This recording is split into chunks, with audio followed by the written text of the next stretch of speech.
तो hello dear students, welcome back to this session of ICT virtual classroom. ICT virtual classroom के इस session में आप सभी का एक बार फिर से स्वागत है। इस क्लास में हम लोग बात करने जा रहे हैं क्लास 10 साइंस सब्जेक्ट के ऊपर, कक्षा 10 विषय विज्ञान के ऊपर।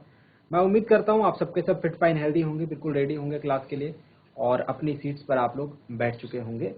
तो आज की क्लास को स्टार्ट करते हैं।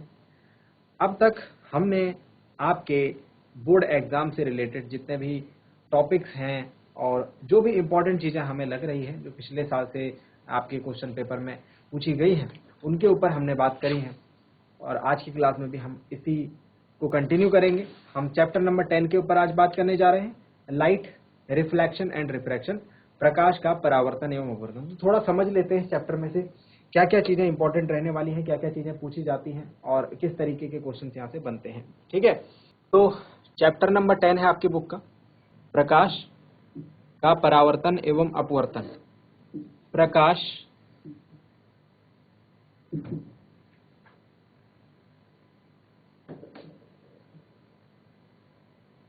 परावर्तन तथा अपवर्तन। ठीक है, चैप्टर का नाम है लाइट रिफ्लेक्शन एंड रिफ्रैक्शन। इसमें लाइट से रिलेटेड बातें होती है। ठीक है, और लाइट से रिलेटेड सबसे पहले कुछ चीजें आपके, मेन बात यह है कि ये 2021 और 2022 का जो सेशन है, ये वाला जो जिसमें आप अभी एग्जाम दोगे, इसमें काफी सारा सिलेबस आपका रिड्यूस हुआ है, काफी सारा सिलेबस आपका कट हुआ है। ठीक है, तो जो चीजें कट हुई हैं उनके ऊपर तो हम बात नहीं करेंगे। हालांकि आपको पता होना चाहिए कि प्रकाश क्या होता है। जो पिछली छोटी क्लासेस में 6, 7, 8 में आपने सीखा होगा लाइट के बारे में, लाइट के फिनोमेना के बारे में। प्रकाश सीधी रेखा में चलता है, हमें वस्तुएं जो है प्रकाश के अपवर्तन के कारण दिखाई देती है, और ये सारी चीजें आपको पहले पता होनी चाहिए। यहाँ पर आप मेनली पढ़ेंगे गोलीय दर्पणों को, गोलीय दर्पणों को, स्फेरिकल मिरर्स को, जिसमें आ जाएंगे आपके उत्तल और अवतल दर्पण।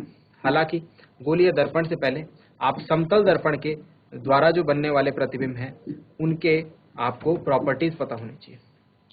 समतल दर्पण द्वारा बनने वाला प्रतिबिंब, समतल दर्पण द्वारा बनने वाला प्रतिबिंब के गुण क्या है। ठीक है, इनकी क्या क्या प्रॉपर्टीज होती हैं, ये हमको एग्जाम में पूछे जाती हैं कभी बार 1 नंबर में, कि समतल दर्पण द्वारा बनने वाले प्रतिबिंब के कोई 2 गुण लिखिए, या फिर समतल दर्पण द्वारा बनने वाला प्रतिबिंब आभासी होता है या वास्तविक होता है। ठीक है, तो ये सारी चीजें, समतल दर्पण द्वारा बनने वाला प्रतिबिंब। गोलीय दर्पण में हमारे पास 2 दर्पण आ जाते हैं, अवतल दर्पण कॉनकेव मिरर और उत्तल दर्पण कॉन्वेक्स मिरर। अवतल दर्पण और उत्तल दर्पण इंपॉर्टेंट पार्ट हैं। इनकी परिभाषा, इनके जो डिफरेंट पॉइंट्स होते हैं, एक गोलीय दर्पण में जो विभिन्न बिंदु होते हैं, चाहे हम उसका फोकस कह लीजिए, चाहे उसका ध्रुव कह लीजिए, चाहे उसका वक्रता केंद्र, मुख्य अक्ष, ये सारे टर्मिनोलॉजी पहले आपको याद होनी चाहिए। ध्रुव क्या होता है, पोल क्या होता है, वक्रता, त्रिज्या और फोकस दूरी में क्या संबंध होता है। ठीक है, जो कि हमारे पास रिलेशन होता है F is equal to R/2। जो फोकस दूरी होती है वो वक्रता त्रिज्या का आधा होती है, और इस पर जो है कई बार 1 नंबर का न्यूमेरिकल पूछ लिया जाता है, या फिर 2 नंबर में एक छोटा सा क्वेश्चन इसका भी जो है बन के आ जाता है। ठीक है, इसके अलावा अगर बात करें तो गोलीय दर्पण द्वारा बनने वाले प्रतिबिंब के गुण, गोलीय दर्पण द्वारा बनने वाले प्रतिबिंब के गुण, यानी अवतल दर्पण में पूछ लेंगे और उत्तल दर्पण में भी सेम चीज पूछ लेंगे कि अवतल दर्पण द्वारा बनने वाला प्रतिबिंब किस किस प्रकार का होता है। उनमें से कोई एक टाइप आ जाएगा और उसका किरण आरेख आपसे पूछ लिया जाएगा। फॉर एग्जाम्पल आपसे पूछा जा सकता है कि जब अवतल दर्पण के फोकस पर या फिर जब अवतल दर्पण के वक्रता केंद्र पर कोई वस्तु स्थित होती है तो उसका प्रतिबिंब कहां पर बनता है, किरण आरेख द्वारा समझाइए। तो 3 नंबर का क्वेश्चन आपसे ये पूछ लिया जाएगा। ठीक है, तो एक अब इसको समझ लेते हैं, अवतल दर्पण द्वारा बनने वाला प्रतिबिंब। हालांकि मैंने आपको ये चीज जो है शॉर्ट में कई बार समझा रखी है, याद करवा रखी है। जो एक टेबल होती है ना आपकी बुक में, वो टेबल हमें लर्न नहीं होती है ना। तो वो टेबल लर्न करने का तरीका मैंने आपको बता रखा है, हालांकि आपको समझा भी रखा है कि किस तरीके से आपको याद जो है करना है। ठीक है, तो देखते हैं, हमने बात करनी है अवतल दर्पण द्वारा बनने वाला प्रतिबिंब। अब 6 केसेस यहां पर होते हैं। कितने केस होते हैं? 6 केस। देखो, इसको इस तरीके से याद रखेंगे, अवतल दर्पण द्वारा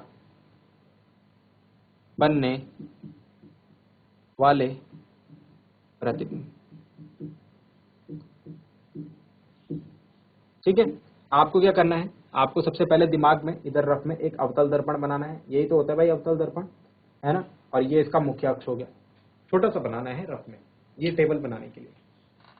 अब ये जो बिंदु होगा ये होगा इसका पोल, यहाँ पर एक बिंदु आएगा, ये आएगा इसका फोकस, और यहाँ पर एक बिंदु आएगा, ये आएगा इसका वक्रता केंद्र। इनकी टर्मिनोलॉजी हमने पढ़ी हुई है कि इनके बीच में क्या रिलेशन होता है। अब वस्तु रखनी है आपने, वस्तु की डिफरेंट डिफरेंट पोजीशन होगी, तो ये 6 पोजीशन निकल के आएंगे हमारे पास, और ये 6 पोजीशन पे मैं वस्तु को रखूंगा तो वस्तु का प्रतिबिंब कहां पर बनेगा, बस यही आपको याद रखना है। तो वस्तु की जो 6 पोजीशन है वो क्या क्या हो सकती है। सबसे पहला वस्तु होगी बहुत दूर, जिसको हम कहेंगे अनंत पर। सेकंड होगी वस्तु बहुत दूर तो नहीं, दर्पण के पास है लेकिन सी से पीछे है। थर्ड पोजीशन हो सकती है सी के ऊपर, चौथी पोजीशन हो सकती है सी और एफ के बीच में, पांचवी पोजीशन होगी एफ पर, और छठी पोजीशन होगी एफ और पी के बीच में। तो 6 पोजीशन समझ में आ गई, है ना। सबसे पहली पोजीशन हो गई अनंत पर, ये वस्तु की स्थिति लिख रहा हूं, वस्तु की स्थिति अनंत पर, सी से परे, सी पर, सी व एफ के बीच, सी व एफ के बीच, ठीक है। इसके अलावा सी व एफ के बीच, फिर उसके बाद नेक्स्ट आ रहा है एफ पर, और फिर आ रहा है एफ और पी के बीच। क्या पोजीशन हो गए बच्चों, पहली लाइन हमें याद हो गई। उसके बाद आता है नेक्स्ट प्रतिबिंब की स्थिति। प्रतिबिंब की स्थिति देखो किरण आरेख द्वारा समझाया था आपको, है ना। अब एग्जाम टाइम पर अगर आपको टेबल याद करनी है शॉर्ट में, तो उसके लिए आप अगर सिर्फ इतना आगे की प्रतिबिंब कहां पर बनेगा, तो उसके लिए हमको क्या करना है, उसके लिए हमको शॉर्टकट में काम करना है।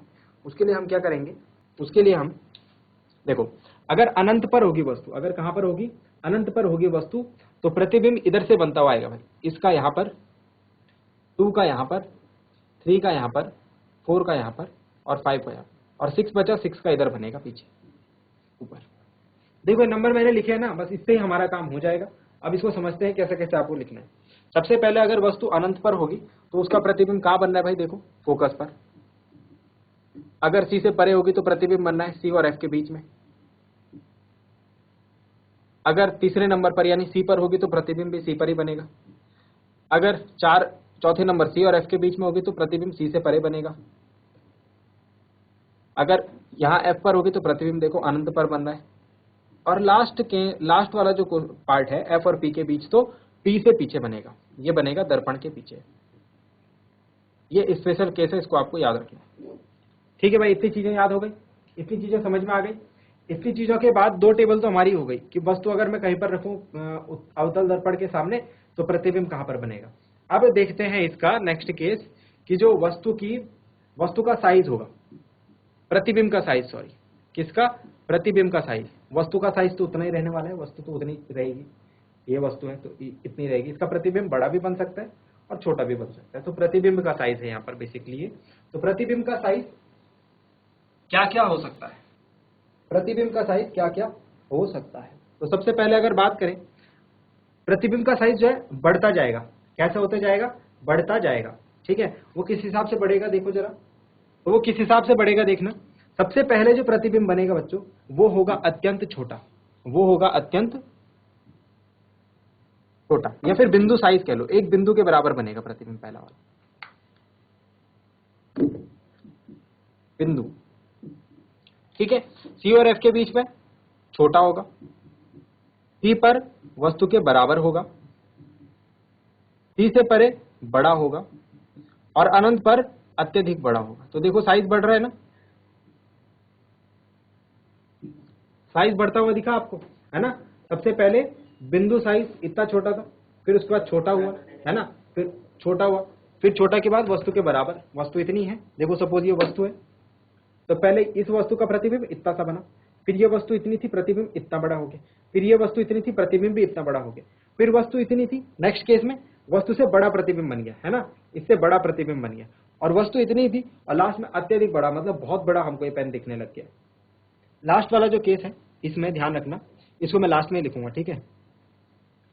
तो इसको आप समझने के लिए ऐसे भी बना सकते हो, देखो भाई यहां पर ऐसे डॉट लगा दिया इस तरीके से, तो साइज बढ़ता हुआ बिंदु बड़ा, और सी पर जो है बराबर बनेगा भाई, जितनी बड़ी वस्तु होगी उसके बराबर बनेगा। ठीक है, इस तरीके से आप समझने के लिए इस डायग्राम को याद रख सकते हो। लास्ट केस है, लास्ट वाला जो टेबल है उसमें आता है हमारा वस्तु की प्रकृति। वस्तु की प्रकृति देखो भाई, सारे ही प्रतिबिंब जो हैं वो बनते हैं दर्पण के सामने। सारे ही प्रतिबिंब बनते हैं दर्पण के सामने, तो सारे ही प्रतिबिंब हो गए वास्तविक। जो भी प्रतिबिंब दर्पण के सामने बनेगा वो बनेगा वास्तविक, और सारे ही प्रतिबिंब यहाँ पर उल्टे बनते हैं, तो वास्तविक और उल्टा बनते हैं सारे केस में, यहां तक। लास्ट वाले केस में जो प्रतिबिंब बनता है बच्चों, वो बनता है आभासी और सीधा। ठीक किसकी तरफ? ठीक बनता है समतल दर्पण की तरफ। ये वाला जो केस है, ये वाला केस है समतल दर्पण की तरह, मतलब जैसा प्रतिबिंब समतल दर्पण में बनता है, ठीक वैसा ही प्रतिबिंब हमको यहाँ पर बनता हुआ दिखाई देगा। ठीक है, और रही बात इसके साइज की, तो साइज यहाँ पर वस्तु से बड़ा होता है। दर्पण के पीछे बनने वाला जो आभासी और सीधा प्रतिबिंब है, वो दर्पण से बड़ा इसका साइज, वस्तु से बड़ा इसका साइज होता है। तो लास्ट केस में लिख देंगे कि वस्तु से बड़ा साइज होगा इसका। तो ये पूरी टेबल आपको याद हो गई। अब यहाँ से क्वेश्चन पूछ लिया जा सकता है कि अगर किसी अवतल दर्पण के मुख्य अक्ष पर उसके वक्रता केंद्र सी पर कोई वस्तु रखी है, तो उसके प्रतिबिंब की प्रकृति, साइज और स्थिति को आप एक किरण आरेख द्वारा बताइए। तो बहुत छोटा सा क्वेश्चन, इस टेबल से आया हुआ क्वेश्चन है, और आपको आराम से 3 से 5 नंबर देकर के जाएगा। ठीक है, तो इस तरीके से क्वेश्चन करने। उत्तल दर्पण की भी टेबल बनती है। उत्तल दर्पण के लिए बहुत छोटी टेबल बनती है, दो पॉइंट्स होते हैं बस। एक होता है दर्पण के सामने, और एक होता है उसके फोकस और मतलब एक होता है दर्पण के सामने दूर अनंत पर, और उसके बाद दर्पण के पास। बस 2 केस होते हैं यहाँ पर। फोकस और ये जो वक्रता केंद्र वाले हैं बिंदु हैं, ये नहीं आते सामने। क्यों नहीं आते, देखो जरा समझाता हूं आपको। ये रहा हमारा उत्तल दर्पण, है ना, ये रहा हमारा उत्तल दर्पण।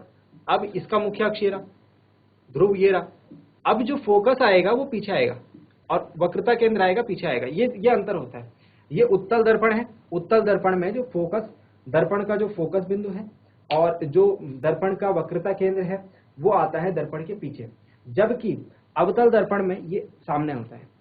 तो आप वस्तु को हमेशा रखोगे तो वस्तु को रखोगे दर्पण के सामने, दर्पण के पीछे तो नहीं रखोगे ना भाई। मिरर के पीछे तो नहीं रखते हम ऑब्जेक्ट को, मिरर के सामने रखते हैं। हम खुद मिरर के सामने खड़े होते हैं, तो मिरर के पीछे हम ऑब्जेक्ट को नहीं रखते, यानी एफ और सी पर हम वस्तु को नहीं रख सकते। तो यहाँ पर 2 ही केस पॉसिबल है। यहाँ पर 2 ही केस पॉसिबल है। कौन कौन से? एक तो मैं वस्तु को दूर रख दूंगा, जो कि हमारी अनंत वाली पोजीशन है, जो इनफाइनाइट वाली पोजीशन है, और इन सब के छोड़ करके सिर्फ एक पोजीशन आती है कि मैं दर्पण के सामने कहीं भी रख दूं। 2 केस होते हैं उत्तल दर्पण में। तो कॉन्वेक्स मिरर की, उत्तल दर्पण की जो टेबल होती है वो इजी होगी इन कंपैरिजन टू अवतल दर्पण। अवतल दर्पण के कंपैरिजन में उत्तल दर्पण की टेबल इजी होगी, आपको आसानी से बना सकेंगे। ठीक है, तो उत्तल दर्पण में आपको 2 केसेस बस ध्यान आ गए। उत्तल दर्पण में आपको, कॉन्वेक्स मिरर में आपको 2 केसेस बस ये लिखने हैं। उत्तल दर्पण में 2 केसेस ये लिखने हैं। एक तो अनंत पर, ठीक है, वो प्रतिबिंब बनेगा इधर एफ से दूर, और एक बार प्रतिबिंब बनेगा यहाँ पर, वस्तु से छोटा बनेगा, स्मॉलर देन ऑब्जेक्ट बनेगा, और प्रकृति होगी आभासी तथा सीधा।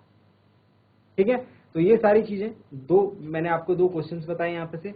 उत्तल दर्पण और अवतल दर्पण यानी convex mirror and concave mirror द्वारा बनने वाले प्रतिबिंब की स्थिति, प्रकृति और साइज, यहाँ से क्वेश्चन अक्सर एग्जाम में पूछा जाता है। फिर से बात कर रहे हैं, और किरण आरेख द्वारा समझाने को भी आपको बोला जा सकता है। इसी पार्ट में एक और इंपॉर्टेंट क्वेश्चन बनता है यूजेस ऑफ मिरर, यानी कि दर्पणों के उपयोग। तो अवतल दर्पण के, उत्तल दर्पण के उपयोग आपसे पूछ लिए जाएंगे।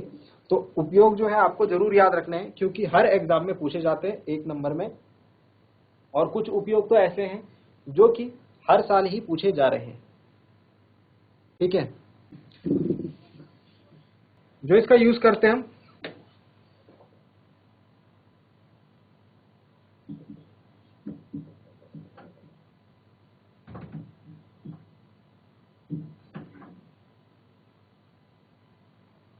उपयोग, अवतल दर्पण और उत्तल दर्पण के उपयोग। तो कॉनकेव मिरर और कॉन्वेक्स मिरर के जो यूजेस हैं, आप एक टेबल बना करके इस तरीके से लिखेंगे। सबसे पहले बात करते हैं अवतल दर्पण की।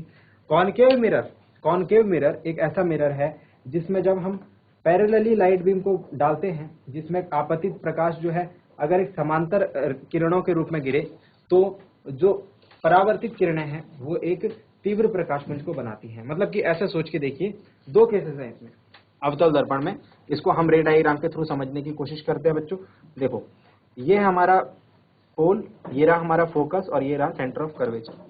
अगर लाइट यहां से इस प्रकार से आएगी, ये मुख्य अक्ष के समांतर आएगी, ऐसे parallel to the principal axis आएगी, तो परावर्तन के बाद रिफ्लेक्शन के बाद वो फोकस से होकर जाएगी। ठीक है, रिफ्लेक्शन के बाद वो कहां से होकर जाएगी? फोकस से। लेकिन इसका दूसरा केस भी पॉसिबल है। ये रहा हमारा कॉनकेव मिरर। अगर प्रकाश किरण यहां से निकलती है फोकस से इस तरीके से, तो इनका रिफ्लेक्शन ऐसे होता है पैरेलल। तो हम क्या करते हैं, इस चीज को हम कहां यूज करते हैं? इस चीज को हम यूज करते हैं टॉर्च में। इस चीज को हम यूज करते हैं टॉर्च में। हमारा जो टॉर्च होता है, टॉर्च में हमने जो बल्ब लगाया होता है उसके अंदर कौन सा दर्पण होता है भाई? अवतल दर्पण होता है, कॉनकेव मिरर होता है। वहां पर इस प्रॉपर्टी का यूज हम करते हैं। बल्ब को हम इस तरीके से एडजस्ट करते हैं कि वो अवतल दर्पण के फोकस पर आ जाए, और अवतल दर्पण के फोकस पर आने के बाद जो वहां से लाइट रेज निकलेंगी वो दर्पण पर इस तरीके से गिरेंगी, और गिरने के बाद पैरेलल टू प्रिंसिपल एक्सिस हो जाएंगी, जिसकी वजह से हमको strong parallel beam of light देखने को मिलेगा, यानी कि प्रकाश का एक समांतर पुंज देखने को मिलेगा। तो टॉर्च में हम बेसिकली, टॉर्च हो गया, सर्च लाइट हो गया, टॉर्च, सर्च लाइट और हेडलाइट हो गई, हमारी गाड़ियों की हेडलाइट हो गई। इनमें कॉनकेव मिरर का यूज इस वजह से करते हैं। ठीक है, रे डायग्राम के थ्रू भी समझना है हम क्यों यूज करते हैं और किस तरीके से यूज करते हैं। तो फर्स्ट यूज हमारा आ गया हेडलाइट में, जहां से क्वेश्चन आपके एग्जाम में लगभग हर साल ही पूछा जाता है कि वाहन के अग्रदीपों में प्रयोग होने वाले दर्पण का नाम बताइए। तो इसको आप इसी तरीके से लिख लेना, वाहन के अग्रदीपों में। अग्रदीप मतलब हेडलाइट। हेडलाइट के सिमिलर है हमारा सर्च लाइट और टॉर्च। तो सर्च लाइट और टॉर्च आपको याद रखना है। ठीक है, इसके अलावा डेंटिस्ट भी जो है इसको यूज करते हैं अवतल दर्पण को, क्योंकि हमारे जो दांत हैं उनका थोड़ा बड़ा इमेज देखना होता है उनको ट्रीटमेंट करने के लिए, तो इसीलिए डेंटिस्ट भी इसको यूज करते हैं। इसके अलावा अगर बात करें उत्तल दर्पण की, दो ही यूजेस पूछे जाएंगे। ठीक है, दो तीन, तो यहाँ पर काफी सारे आगे, तो इतने से आपका काम चल जाएगा। इसके अलावा आपसे उत्तल दर्पण की बात पूछी जाएगी, तो उत्तल दर्पण में आपको सबसे पहला और सबसे इंपॉर्टेंट जो यूज है कि ये फील्ड व्यू मिरर होता है भाई, फील्ड व्यू मिरर या फिर रियर व्यू मिरर। हिंदी में अगर बात बोले तो पश्च दृश्य दर्पण। पश्च दृश्य दर्पण हमारी गाड़ियों में पीछे का सीन देखने के लिए, पीछे गाड़ी के पीछे क्या चल रहा है उसको देखने के लिए हमारे पास रियर व्यू मिरर होते हैं, और उन रियर व्यू मिरर के तौर पर हमारी गाड़ी में लगा होता है कॉन्वेक्स मिरर। कॉन्वेक्स मिरर की स्पेशलिटी ये होती है, उत्तल दर्पण की खासियत ये होती है, अगर मैं आपको दिखाऊं, ये हमारा कॉन्वेक्स मिरर है। ठीक है, कॉन्वेक्स मिरर की खासियत ये होती है कि कॉन्वेक्स मिरर के चाहे आप यहां रख लो वस्तु को, चाहे आप यहां रख लो वस्तु को, चाहे आप दूर रख लो चाहे पास रख लो, प्रतिबिंब हमेशा दर्पण के पीछे बनेगा और सीधा बनेगा। प्रतिबिंब हमेशा आभासी तथा सीधा बनेगा। कैसे बनेगा भाई? आभासी तथा सीधा। एक प्रॉपर्टी तो ये हो गई, और दूसरी प्रॉपर्टी ये हो गई कि यह हमेशा वस्तु से छोटा प्रतिबिंब बनाता है। यह हमेशा वस्तु से छोटा प्रतिबिंब बनाता है, smaller than image, smaller than object. तो ये दो प्रॉपर्टीज की वजह से हम लोग अपने वाहनों में पश्च दृश्य दर्पण यानी रियर व्यू मिरर के तौर पर उत्तल दर्पण का यूज करते हैं। किस किस चीज की वजह से, दोबारा से ध्यान देंगे, एक तो सीधा प्रतिबिंब बनाता है, आभासी बनाता है, और वस्तु से छोटा।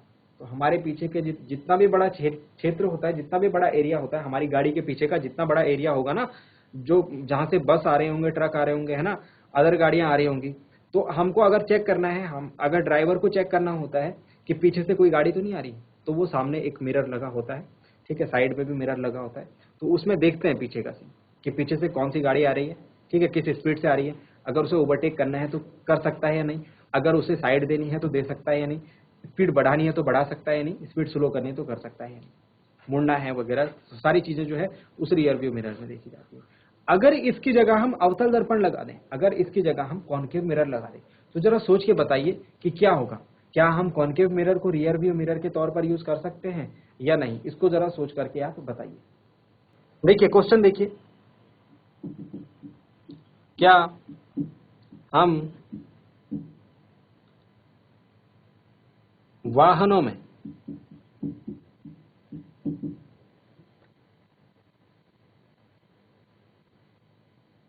पश्च दृश्य दर्पण के रूप में अवतल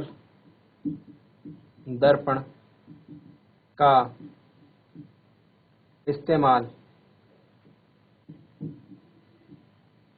कर सकते हैं?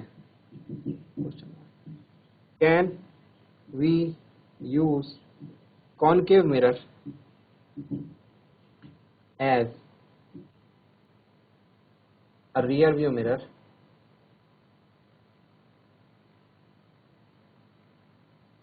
in our vehicles?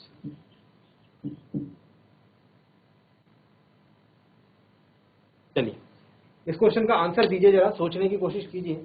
क्या हम अपने वाहनों में पश्च दृश्य दर्पण के रूप में अवतल दर्पण का इस्तेमाल कर सकते हैं या नहीं? सोचिए जरा इस क्वेश्चन का आंसर।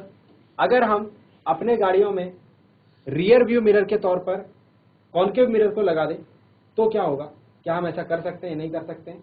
इस चीज को जरा सोचने की कोशिश कीजिए। चलिए तो हम ये जानते हैं कि हमारी गाड़ियों में पश्च दृश्य दर्पण के रूप में यानी कि रियर व्यू मिरर के रूप में हम लोग यूज करते हैं इसको, कॉन्वेक्स मिरर को यानी कि उत्तल दर्पण को। कॉनकेव मिरर को हम यूज नहीं कर सकते। क्यों नहीं कर सकते? अभी कुछ देर पहले हमने कॉनकेव मिरर यानी कि अवतल दर्पण द्वारा बनने वाले प्रतिबिंब की प्रकृति, स्थिति और साइज के बारे में चर्चा करी थी। तो कॉनकेव मिरर में किस किस प्रकार के प्रतिबिंब बनने, एक बार अगर आपको याद दिला दी जाए तो इसमें वस्तु से छोटा प्रतिबिंब भी बन रहा है, वस्तु के बराबर भी बन रहा है और वस्तु से बड़ा भी बन रहा है।